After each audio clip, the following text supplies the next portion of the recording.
Kuwait வாழ் எனது தமிழ் பேசும் உறவுகள் அனைவருக்கும் அன்பான வணக்கம். குவைத்திலிருந்து உங்கள் நண்பன். இன்றைக்கு பேச வந்த விடயம் என்னென்னு சொன்ன உறவுகளே, உங்களுக்கு தெரியும், காணொன் போட்டிருக்குது 6ஆம் மாதம் 17ஆம் தேதியோடு முடியுது. அது எல்லாருக்கும் தெரிஞ்ச விஷயம். அதேபோல் எம்பசியில் நம்பர் போடுறாங்க. அந்த நம்பருக்குரிய உறவுகள் வைத்து கடவுச்சீட்டை பெற்றுக்கொண்டு தாயகம் போகிறதுக்கு பாருங்கள். அடுத்தடுத்து நம்பர் போடுவாங்க, அந்த உறவுகளும் போகிறதுக்கு பாருங்கள். போய்த்து நீங்கள் வரையலுமா வரையலாதான்னு சொல்லி ஒரு சில நபர்கள் சொல்கிற கதையை கேட்டு உங்களை வச்சு பிழைப்பு தேடி கொண்டிருக்கிறவர்கள் அறிக்கலாம். உங்களை வச்சு ஏதோ ஒரு வழியில் பயன்படுத்துகிறவங்க சொல்லுவாங்க, போனால் வர முடியாது. அப்படி இல்லை, இந்த நாட்டு அரசாங்கம் உங்களுக்கு உத்தரவாதம் தந்திருக்குது, நீங்கள் போய்த்து மறுவிசாவில் வரலாமண்டு. வரக்கூடிய உறவுகள் வரலாம். இல்லை தாயத்திலிருந்து நாங்கள் இவ்வளோ காலம் உழைச்சிருக்கிறோம், போய்த்திருந்து செயல்பட போகிறோம், நாங்கள் ஊரில் ஏதாவது ஒரு தொழிலை செய்ய போகிறோம்ன்ற உறவுகளை செய்யலாம். அதை விட்டு போட்டு அடுத்தவங்க நாங்கள் போனால் வரையலாது, நீங்கள் போகாதங்கன்றதெல்லாம் நீங்கள் ஏற்றுக்கொள்ளாங்க. போக பாருங்கள், தயவு செய்து போக பாருங்கள். இது ஒரு நல்ல சாஞ்சி.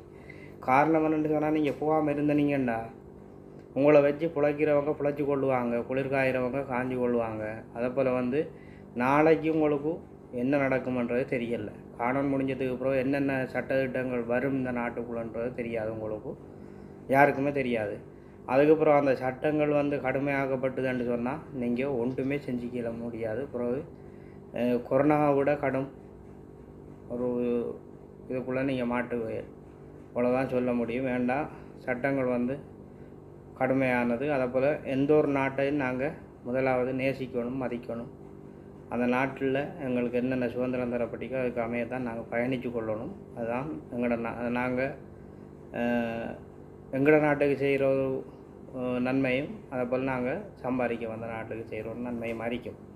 அதே அடிப்படையில் நீங்கள் அவங்களோட கதையை கேட்டு ஏமாறாதாங்க, போக பாருங்கள். முடிஞ்ச அளவுக்கு போகிறதுக்கு முயற்சி பண்ணுங்கள்.